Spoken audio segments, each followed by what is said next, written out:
যে বিষয়ে আলোচনা করা হবে সেটা হলো দাওয়াত ইলাল্লাহ, আল্লাহর দিকে ডাক। এ কল টু আল্লাহ সুবহানাহু ওয়া তাআলা, invitation to the way of আল্লাহ সুবহানাহু ওয়া তাআলা, আল্লাহর রাস্তায়, আল্লাহর দিকে আহ্বান। এটাই হলো আজকের বিষয়বস্তু। এই বিষয়বস্তুর সাপেক্ষে কোরআন থেকে কয়েকটি আয়াত আপনাদের সামনে পেশ করা হবে এবং হাদিস থেকেও কয়েকটি হাদিস পেশ করা হবে। সেই কোরআন এবং হাদিসের আলোকে আজকের আলোচনা আমাদের চলবে। যদিও প্রত্যেকটি আয়াতের ব্যাখ্যা করতে গেলে অনেক সময় সাপেক্ষ ব্যাপার, এই 40 মিনিট কি 30 মিনিটে সেটা সম্ভব নয়। তবুও যথাসম্ভব আল্লাহ সুবহানাহু ওয়া তাআলা যদি আমাদেরকে তৌফিক দেন এবং তিনি বলার আমাদের প্রতি দয়া করেন, তাহলে সেটা সম্ভব হবে। আল্লাহ সুবহানাহু ওয়া তাআলা যুগে যুগে মহাপুরুষদেরকে পাঠিয়েছেন তার দিকে ডাকার জন্য।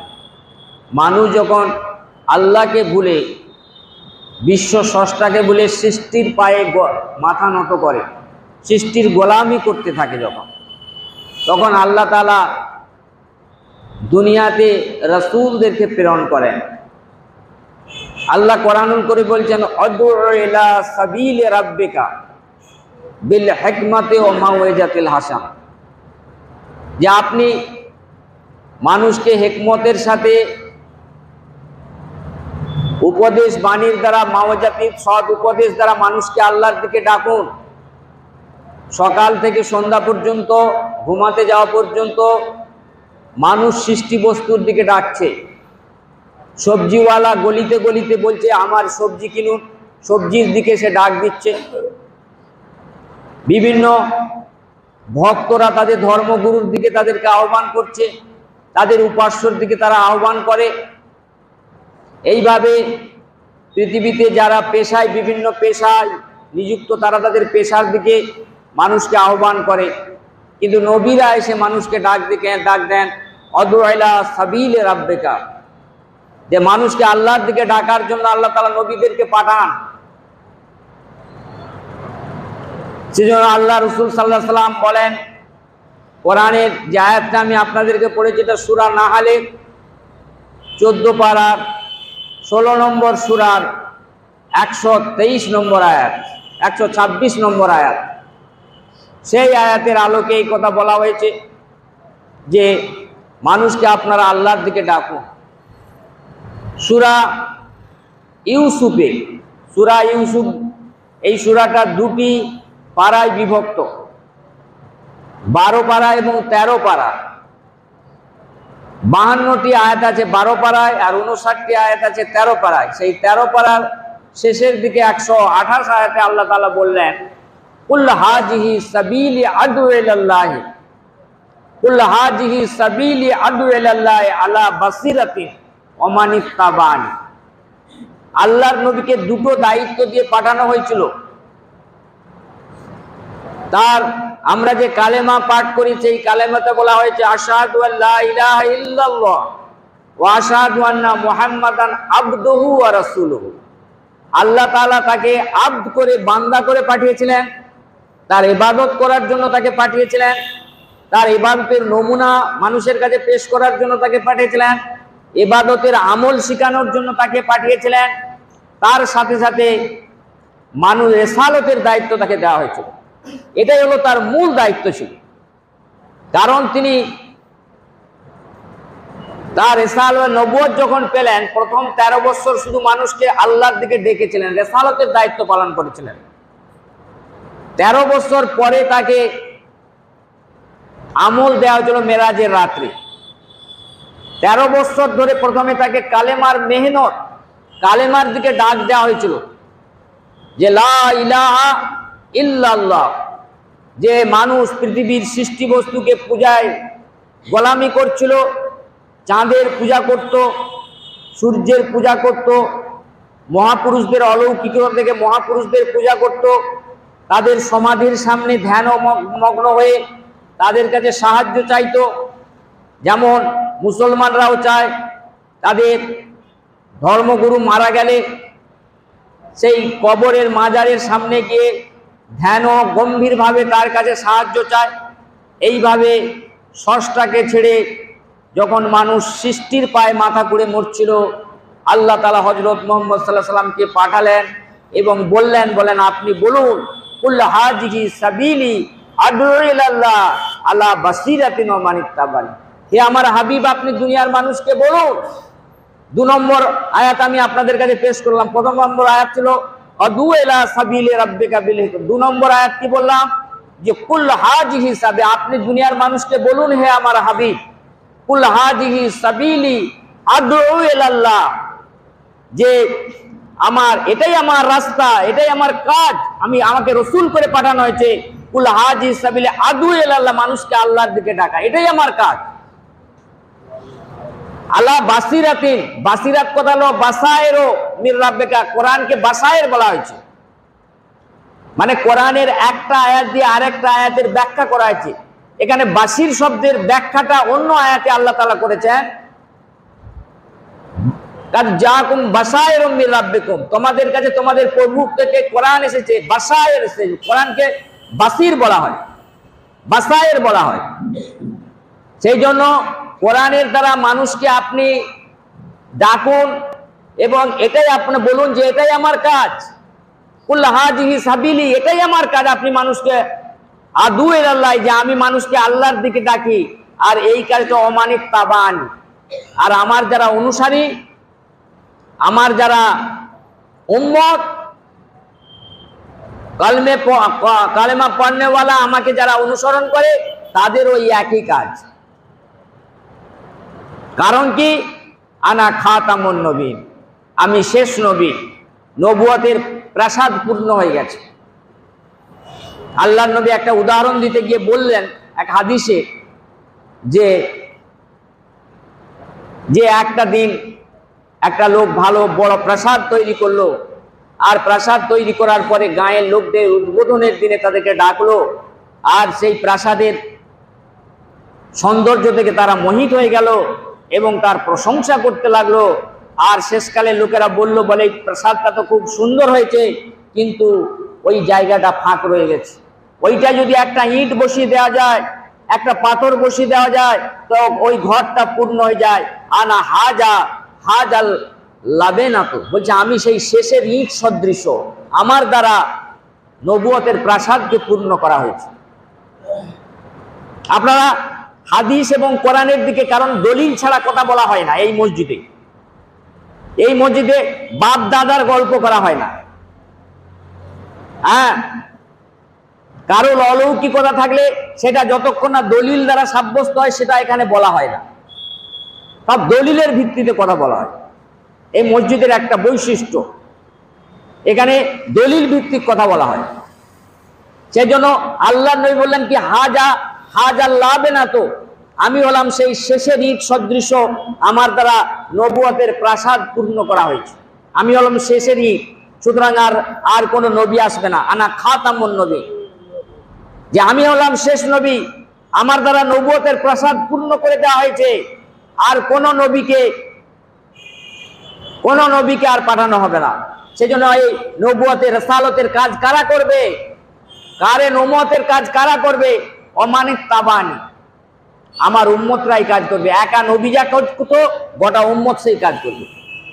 ডাক্তার করবে, মাস্টার করবে, প্রফেসর করবে, ইঞ্জিনিয়ার করবে, কৃষি চাষবাস করে তারা করবে, লেবার করবে, ঝাড়ুদার করবে, ফেরিওয়ালা করবে, সমাজের সব পেশার মানুষ করবে, শুধু আলেমরা করবে না। আলেমরা হলো এলমের ওয়ারিসান, তারা কিন্তু দাওয়াতের ওয়ারিসান। আল্লাহ নবী বলেন একটা হাদিসে, আল্লাহ নবী বললেন বাল্লেগু, বুখারী শরীফের হাদিস 188 নম্বর হাদিস, মেশকাতের 188 নম্বরে তার সিরিয়াল করা হয়েছে। বাল্লেগু ওয়ালাউ আয়াতান, তোমরা যদি একটা আয়াত জানো তোমরা দাওয়াত দেবে। অনেকে বলে আরে ও তো আলেম নয়, ও কেন বক্তব্য রাখছে? ইসলামের মধ্যে বিভেদ সৃষ্টি করার জন্য এরা জানে না, দলিল জানে না। আল্লাহর নবী বললেন বাল্লেগু, তোমরা পৌঁছাতে থাকো, তোমরা তাবলীগ করবে, তোমরা দাওয়াত দিবে মানুষকে। যদি একটা আয়াতও জানা থাকে, তোমাদের একটা আয়াতও যদি জানা থাকে, তার দ্বারা দাওয়াত দিবে। বলছে ওই লোকটা তো দাড়িওয়ালা, দাড়ি ওর নেই, ও কেন দাওয়াত দেবে? একটু বলে লোক, বলছে ওর যদি একটা আয়াত জানা থাকে তবে ও মানুষকে আল্লাহর দিকে ডাকবে, ও মানুষকে আল্লাহর দিকে ডাকবে। একটা আয়াত যদি জানা, আর সেই একটা আয়াত জেনে যদি ও না দাওয়াত দেয়, তাহলে রাসূলুল্লাহ সাল্লাল্লাহু আলাইহি ওয়াসাল্লামকে যে রেসালত দেওয়া হয়েছিল তার উম্মত হিসাবে, সেই রেসালতের দায়িত্ব এই উম্মতকে দেওয়া হয়েছে। সেই দায়িত্ব, দাওয়াতের দায়িত্ব থেকে ওই লোকটা কি হলো, তার জিম্মাদারি পালন করলো না। কুল হাজিহি সাবিলি আদু ইলাল্লাহ আলা বাসিরাতিন, সূরা ইউসুফে আল্লাহ তাআলা বলছেন আলা বাসিরাতিন ওয়া মানিত্তাবানি, এবং আমার উম্মতের প্রত্যেকের এই দায়িত্ব। স্বামী স্ত্রীকে দাওয়াত দেবে, স্ত্রী স্বামীকে দাওয়াত দেবে, ছেলে বাপকে দাওয়াত দেবে, বাপ ছেলেকে দাওয়াত দেবে, কেমন শিক্ষিত অশিক্ষিত লোককে দাওয়াত দেবে, আলেম আলেম যারা আলেম নয় তাদেরকে দাওয়াত দেবে, পীর মুরিদকে দাওয়াত দেবে, মুরিদ পীরকে দাওয়াতও দেবে। কারণ পীরেরও সব জিনিস জানা নেই, আলেমেরও সব জিনিস জানা নেই। সে 100 নম্বরের পরীক্ষা দিয়েছিল, পেয়েছিল সে 30 নম্বর কি 50 নম্বর পেয়েছিল, সে 50 নম্বরের পরীক্ষার উত্তর দিতে পারেনি। সে আলেম হয়েছে, কিন্তু সেই 50 নম্বর তার যেটা জানা নেই, সে অপরের কাছ থেকেও জানতে পারে। আর যারা ইনফর্মাল এডুকেশন লাভ করে, যেমন আলবানী রহমতুল্লাহ আলাইহি, উনি কোন স্কুলের সিলেবাস অনুযায়ী পড়েননি, উনি গোটা কোরআন হাদিসকে চয়ন করেছেন। আর যারা স্কুল তারা একটা সিলেবাস পড়ে, ফলে কিছুটা ফাঁক রয়ে যায়। কিন্তু যারা ইনফর্মাল এডুকেশন পড়ে তারা পূর্ণ বইটা। এই জন্য রবীন্দ্রনাথ, এ কথা বলা যাবে না যে যারা কবি হয়েছে তারা তো স্কুলে যায়নি, নজরুল ইসলাম তো স্কুলে যায়নি, ওর কবিতা পড়াতে যাবে না। কবি রবীন্দ্রনাথকেও তো এমএ পাস করেন, সুতরাং ওর কবিতা কি করে পড়া যাবে? এ কথা বলা যেমন মূর্খামি, জাহেলিয়াত, সেই রূপ যদি স্কুলে না পড়েও যে বড় আলেম হওয়া যায়, এটাও আমাদের ধারণা রাখতে হবে। স্কুলে না পড়েও আমাদের, সেই জন্য আলবানী রহমতুল্লাহ আজকে বিশ্বের বিখ্যাত সবচেয়ে হাদিস, যার হাদিস ছাড়া কোনটা সহি আর কোনটা ভুল এটা প্রমাণিত হবে না। কুল হাজিহি সাবিলি আদু ইলাল্লাহ আলা বাসিরাতিন ওয়া মানিত্তাবানি, এবং আমার উম্মতের, যারাই আমার উম্মত হবে তাদের কাজ হলো মানুষকে দাওয়াত দেওয়া। হ্যাঁ, আপনি যদি একজন চুল কাটার লোক হন, বলছে চুল কাটতে কাটতে তুমি হাদিস বলবে মানুষকে, চুল কাটতে কাটতে মানুষকে দাওয়াত দিবে। ডাক্তার হয়ে আপনি বলবেন যে এই ওষুধটা তুমি জোহরের সময় খাবে, এই জোহরের দাওয়াত দেওয়া হলো, তাকে নামাজের দাওয়াত দেওয়া হলো, তোমার এই ট্যাবলেটটা জোহরের সময় তুমি খাবে, তার মানে কি তাকে নামাজের কথা স্মরণ করে দেওয়া হলো। সুতরাং প্রতিটি ব্যক্তি যে অবস্থানে আছে তাকে দাওয়াত দিতে হবে। কিসের দিকে? ইসলামকে প্রতিষ্ঠা করার জন্য আপনাকে পাঠানো হয়েছে। আপনার জমিদারিকে প্রতিষ্ঠা করার জন্য আপনাকে পাঠানো হয়নি পৃথিবীতে, আপনার ব্যবসাকে প্রতিষ্ঠা করার জন্য আপনাকে দুনিয়াতে পাঠানো হয়নি, সুন্দরী নারীকে বিবাহ করার জন্য আপনাকে দুনিয়াতে পাঠানো হয়নি। ইসলামকে প্রতিষ্ঠা করার জন্য আমাদেরকে দুনিয়াতে পাঠানো হয়েছে। সেই ইসলামকে যতক্ষণ না প্রতিষ্ঠার কদম আমরা উঠাই, ততক্ষণ আমাদের জীবন ব্যর্থ। ইসলামকে প্রতিষ্ঠা না করে পৃথিবী থেকে যে চলে গেল, তার জীবন ব্যর্থ, সে অসফল জীবন নিয়ে পৃথিবীতে গেল।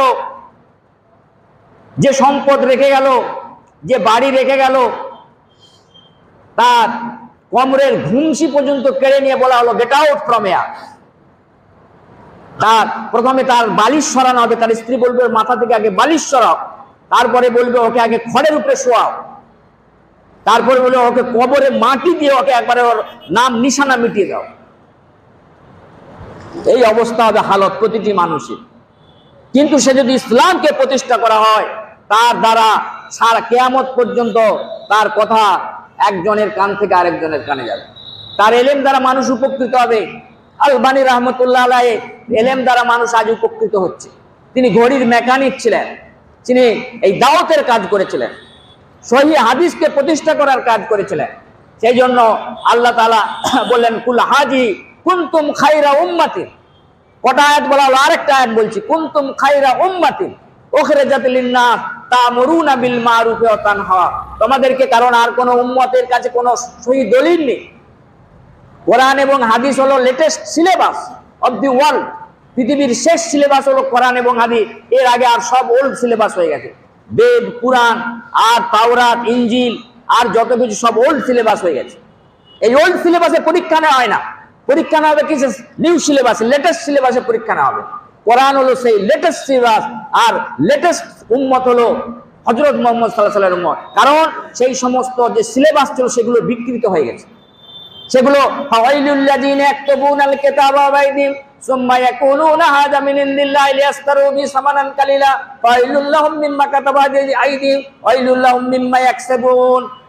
আল্লাহ সূরা বাকারাতে বলছেন কি আফসোস, ফাওয়াইলুল লাযিনা ইয়াকতুবুনা, তারা ওই সমস্ত ধর্মীয় পান্ডারা, ওই সমস্ত ধর্মীয় পুরোহিতরা, তারা কি করেছে, তাদের মন গড়া কথা তাদের কিতাবের মধ্যে ঢুকিয়ে দিয়েছে। ইয়াকতুবুনাল কিতাবা, ইয়াকতুবুনা মানে তারা লিখেছে, ইয়াকতুবুনা বিআইদিহিম তাদের হাতের দ্বারা, সুম্মা ইয়াকুলুনা এবং তারা মানুষের কাছে বলেছে এটাই হলো আল্লাহর কিতাব। এইভাবে তাদের ধর্মগ্রন্থকে তারা বিকৃত করে দিয়েছে।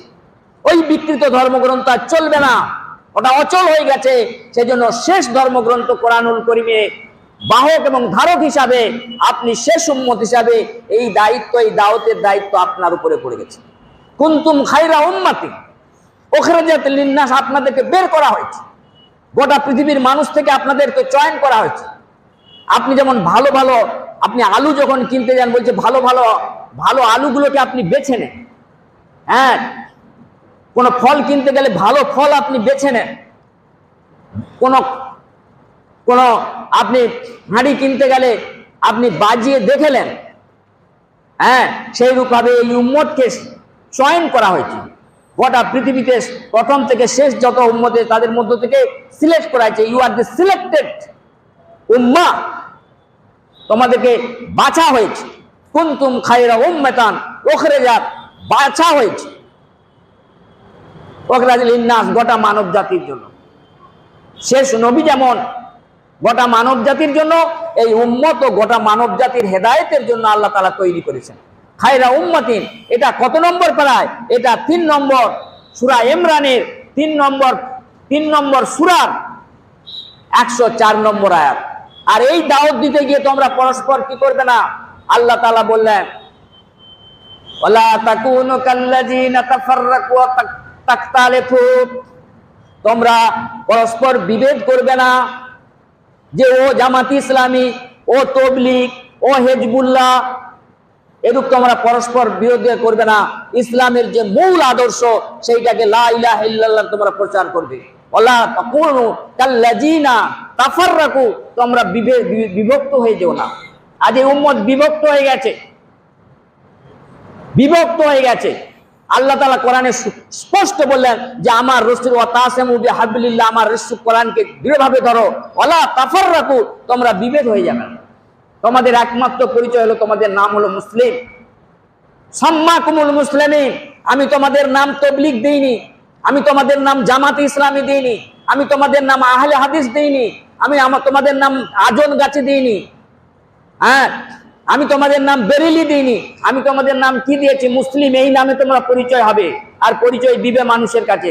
আর তুমি যখন বলবে আমি দেওবন্দি, আমি ফুরফুরি, তখন তোমাকে গ্রেফতার করা হবে। তোমাকে এই নাম দেওয়ার কথা কে অধিকার দিয়েছিল? তুমি নিজে মুসলমান বলে নিজেকে পরিচয় দিবে। ওয়ালা তাফাররাকু, তোমরা পরস্পর বিভেদ করবে না, তোমরা কেউ ঝগড়াঝাঁটি করবে না, আমার কোরআনকে আঁকড়ে ধরবে। ওয়া তাসুমু বিহাবলিল্লাহ, এটা ফরজ। নামাজ পড়া যেমন ফরজ, ঐক্য প্রতিষ্ঠা করা হলো ফরজ, ঐক্যবদ্ধভাবে থাকাটা হলো ফরজ। ওয়া তাসিমু বিহাবলিল্লাহ জামিআও ওয়া লা তাফাররাকু, তোমরা পরস্পর বিভেদ হয়ে যেও না। তাহলে এই দাওয়াত দিতে গেলে, একটা মসজিদে কেউ দাওয়াত দিতে গেছে, তা থেকে সেই দাওয়াতওয়ালাদেরকে বের করে দেওয়া যাবে না। একটা মসজিদে কেউ ব্যক্তি কথা বলতে লাগলে দিনের কথা তাকে বার করা যাবে না। দিনের দিকে মানুষকে যদি ডাকে দেয় তাকে বার করা যাবে না, তার কথা শুনতে হবে। এই ধৈর্য আমাদের থাকতে হবে এবং কারোর সঙ্গে কারো বিরোধ আমাদের করা যাবে না।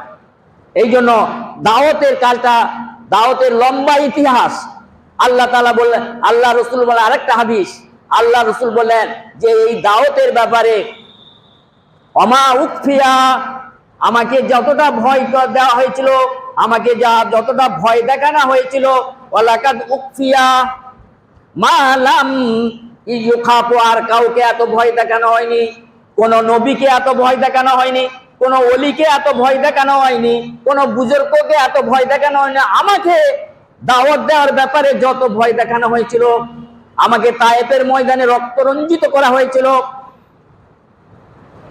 ওয়ালাকাদ, নিশ্চয়ই আমাকে উফিয়া, আমাকে ভয় দেখানো হয়েছিল, ওয়ালাকাদ উজনা, আমাকে যেরূপ ভাবে কষ্ট দেওয়া হয়েছিল, লাম ইয়াকফাও, আর কাউকে এরূপ ভাবে কষ্ট দেওয়া হয়নি দাওয়াতের ব্যাপারে। আল্লাহ নবী বলেন, পৃথিবীর সমস্ত নবীদেরকে যা কষ্ট দেওয়া ছিল, আমাকে একাকে তার চেয়ে বেশি কষ্ট দেওয়া হয়েছিল। আমি রাতের পর আল্লাহর নবী আয়েশা রাদিয়াল্লাহু তাআলা আনহু বলেন, এই দাওয়াত দিতে গিয়ে রাসূলুল্লাহ সাল্লাল্লাহু আলাইহি ওয়াসাল্লাম অনাহার কৃষ্ট জীবন যাপন করলেন। ও আলো মুহাম্মাদুন রাসূলুল্লাহ মাসাবিয়া, আলো মুহাম্মাদুন সাল্লাল্লাহু আলাইহি ওয়াসাল্লাম, মুহাম্মদ সাল্লাল্লাহু আলাইহি ওয়াসাল্লামের পরিবার মাসাবিয়া, পেট পুরে খান না, ইয়াউমা মুতাতাইনে, হাদিসে বলছি, ইয়াউমা মুতাতাইনে, দুই দিন পর পর পেট পুরে খাওয়ার শুরু হয়নি। আমরা খাওয়ার পরে খাওয়া,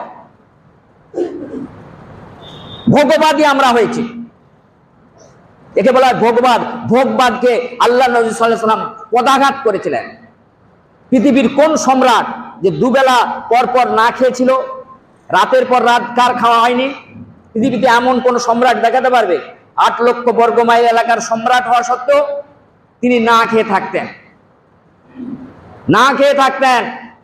সেই রাসূলুল্লাহ সাল্লাল্লাহু আলাইহি ওয়াসাল্লাম আমাদের নবী, সেই রাসূলুল্লাহ সাল্লাল্লাহু আলাইহি ওয়াসাল্লাম বলছেন, আমাকে দাওয়াতের ব্যাপারে, আমাকে নামাজ পড়ার জন্য কষ্ট দেওয়া হয়নি, আমাকে রোজা রাখার জন্য কষ্ট দেওয়া হয়নি, আমাকে যাকাত দেওয়ার ব্যাপারে কষ্ট দেওয়া হয়নি, আমাকে দাওয়াত দেওয়ার ব্যাপারে কষ্ট। আমি যখন বলেছিলাম লা ইলাহা ইল্লাল্লাহ, যে এক আল্লাহ ছাড়া কেউ ইলাহ হতে পারবে না, যীশু খ্রিস্ট ইলাহ হতে পারবে না, বুদ্ধদেব ইলাহ হতে পারবে না,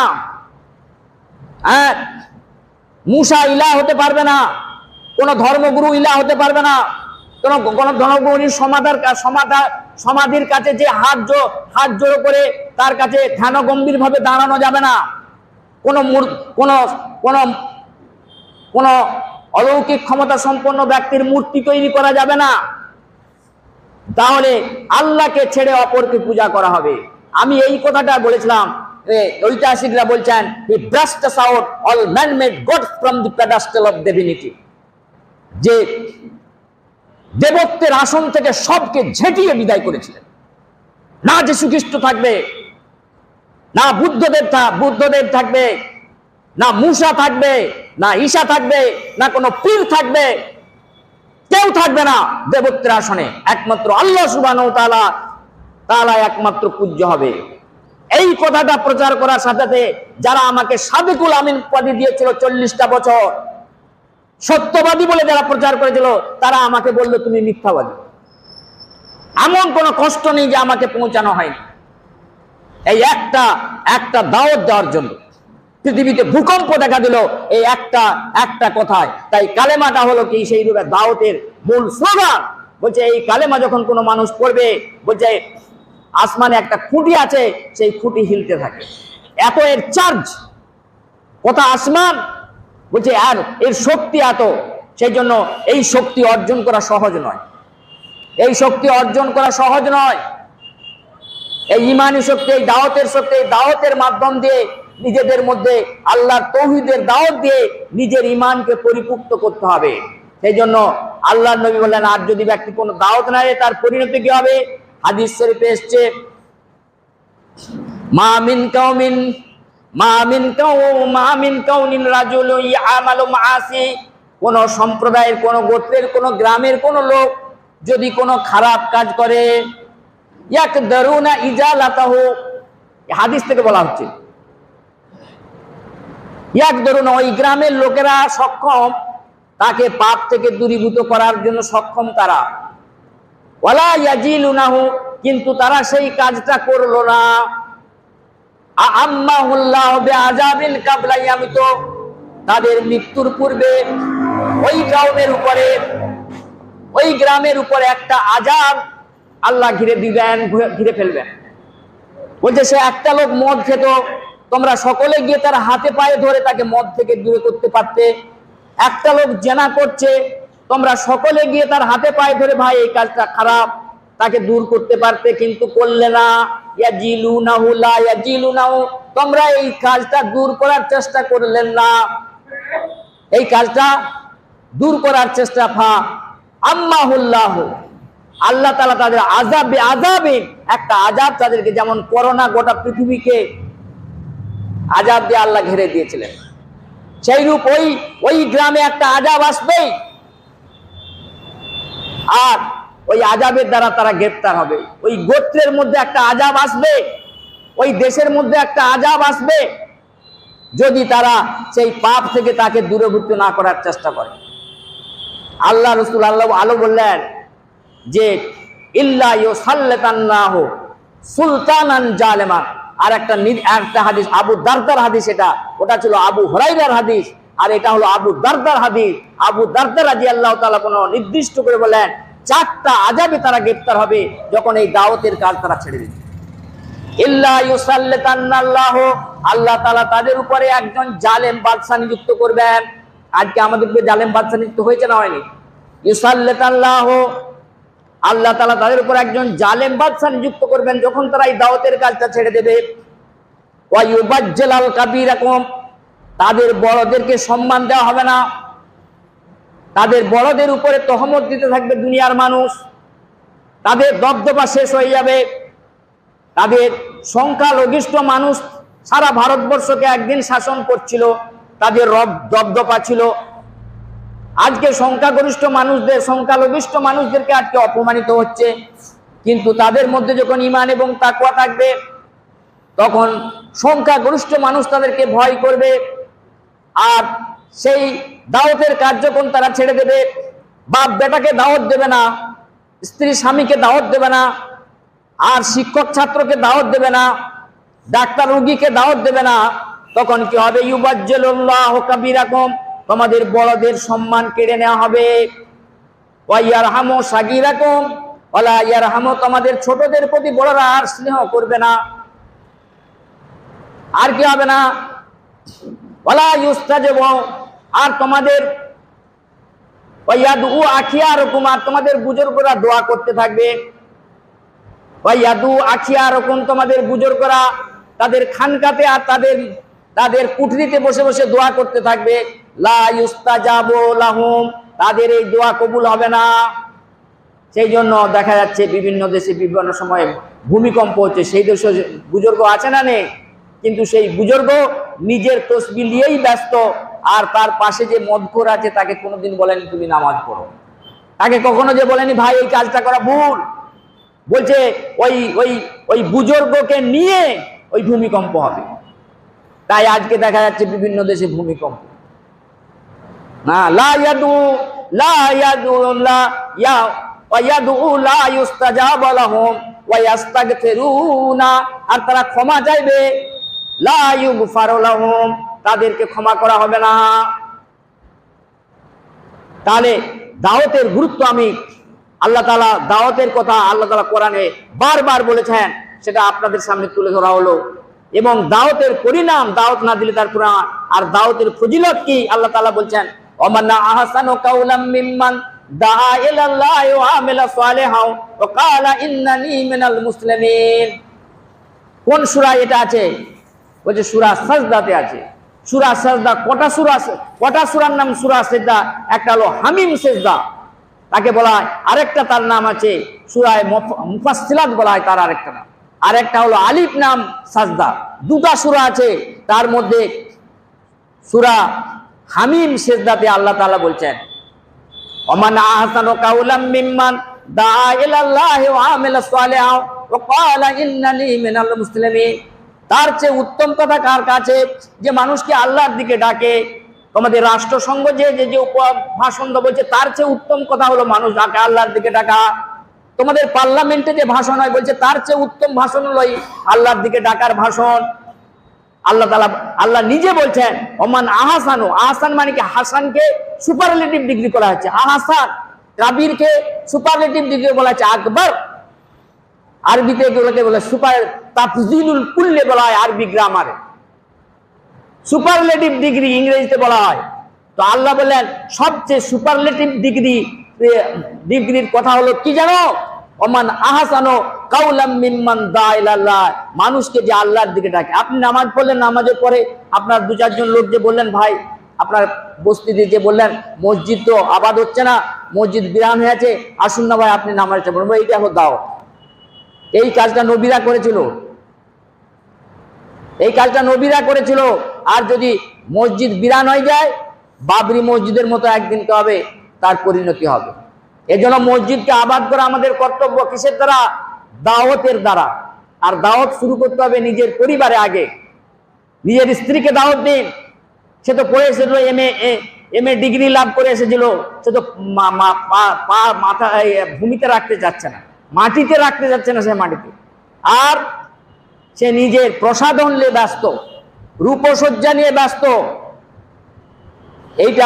এইটা তাকে আপনি দাওয়াত দেন। সে ওই কাজ করছে বলে তাকে আপনি হেলাফেলা করবেন না। স্ত্রীর হক আদায় করুন, স্ত্রীকে আপনি দাওয়াত দেন।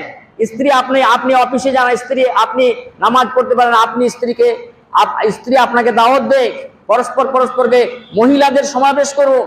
আমাদের মহিলা অর্ধেক, আমাদের মহিলা শপিং মলে যেতে পারে, ইউনিভার্সিটিতে যেতে পারে, কিন্তু মসজিদে এলে আমাদের মুসল্লি 101 শ্রেণীর মুসল্লির আপত্তি হয়। আশ্চর্য। বলে মহিলারা নামাজ পড়তে যাবে, মহিলারা ইউনিভার্সিটিতে যাবে, মহিলারা শপিং মলে যাবে, আর মসজিদে এসে নামাজ পড়লে আপত্তি হয়ে যায়। এই সব কুসংস্কার থেকে আমাদের অন্তর থেকে দূর করতে হবে। মহিলাদের সমাবেশ করতে হবে। অলতাকুম মিনকুম উম্মাতুন ইয়াদউনা ওয়াই সূরা, আল্লাহ তাআলা সূরা এতে বললেন, ইমরানে বললেন, তোমাদের মধ্যে একটা জামাত থাকবে। তারা কি করবে? মানুষকে আল্লাহর দিকে ডাকবে।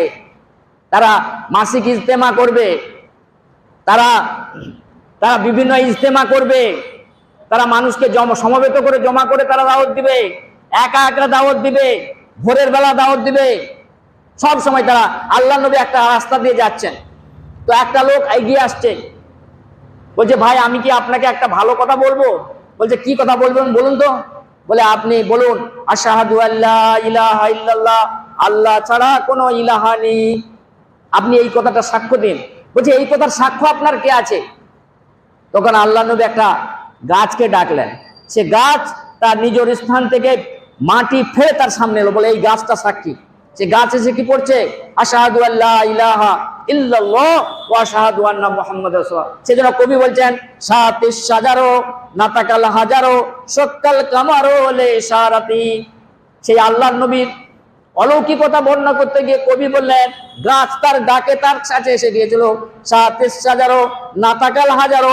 আবু জেহেল বলল, আমার হাতের ভিতরে যে পাথর আছে, সেই পাথর যদি আশহাদু আল্লা ইলাহা ইল্লাল্লাহ বলে আমি কালেমা গ্রহণ করব, সেই পাথর পড়ছে আশহাদু আল্লা ইলাহা ইল্লাল্লাহু মুহাম্মাদুর রাসূলুল্লাহ। সাতিশ হাজারো নাতাকাল হাজারো সক্কাল কামারো লে ইশারাতি। তার ইশারাতেই চাঁদ দ্বিখণ্ডিত হয়ে গেল। এইসব আল্লাহ সুবহানাহু ওয়া তাআলা আমাদেরকে এই দাওয়াতের গুরুত্ব এবং দাওয়াতের ফজিলত এবং দাওয়াত যখন না দেওয়া হবে, পৃথিবীতে অন্ধকার নেমে আসবে। সেই জন্য আল্লাহ তাআলা তার নবীদেরকে প্রথম দাওয়াত দিয়েছিলেন। এই দাওয়াতের একটা মঞ্জিল হলো এই মসজিদ, দাওয়াতের একটা মঞ্জিল হলো এই মসজিদ। সেই জন্য শুক্রবারের এই খুতবা সারা পৃথিবীতে ছড়িয়ে দিতে হবে। আমাদের ভাইরা সেই চেষ্টা করছেন। এই মসজিদটা আগামী শুক্রবার একটা আনুষ্ঠানিক উদ্বোধন হবে। প্রত্যেক জিনিসের একটা আনুষ্ঠানিক উদ্বোধন হয়, সেইটা আগামী শুক্রবার হবে। আপনারা এই মসজিদকে অনেকভাবে সাহায্য করেছেন। আপনাদের উপস্থিতিটাই একটা সাহায্য, টাকাটা বড় কথা নয়। আপনারা যে উপস্থিত হয়েছেন, এই মসজিদকে এটা একটা আবাদ করার একটা মেহনত আপনারা করছেন। এই জন্য আল্লাহ তাআলা রেজিস্টারে নাম লেখা হয় প্রতি শুক্রবারে। ফেরেশতারা রেজিস্টারে দাঁড়িয়ে যায়, তারা লিখে, আমরা চক্ষুষ্মান নয়, আল্লাহর নবী চক্ষুষ্মান ছিল, তিনি দেখতে পেতেন ফেরেশতাদেরকে, যে ফেরেশতারা লিখছে। আপনারা কারা কারা এই মসজিদে আসেন, ফেরেশতাদের রেজিস্টারে লেখা হয়ে গেছে তাদের নাম। তো আপনারা এই মসজিদের মুসল্লি, আপনারা এই মসজিদকে আবাদ করছেন, আপনাদের কদর আল্লাহ তাআলার দরবারে বড়। সেই জন্য আপনাদেরকে বিশেষভাবে দাওয়াত দেওয়া হচ্ছে আগামী যে শুক্রবার, সেই শুক্রবারে আসার জন্য, এই উদ্বোধনকে, এই অনুষ্ঠানকে সার্থক করার জন্য। আর মেহমান হিসাবে আর মেজমান হিসাবে মেজমান তার দায়িত্ব আপ্যায়নে যদি পারেন, আল্লাহ তাআলা তাকে সুযোগ দেন, যথাযথ আপ্যায়নের তিনি ব্যবস্থা হয়তো করবেন। তো তার জন্য আমরা দোয়া করি এবং আমরা উপস্থিত হই। বারাকাল্লাহু লানা ওয়া লাকুম ফিল কুরআনিল আযীম ওয়া নাফা'না ওয়া ইয়্যাকুম বিল আয়াতি ওয়াজ যিকরিল হাকীম ইন্নাহু তাআলা জাওয়াদুন কারীমুম মালিকুম বাররুর রাউফুর রাহিম।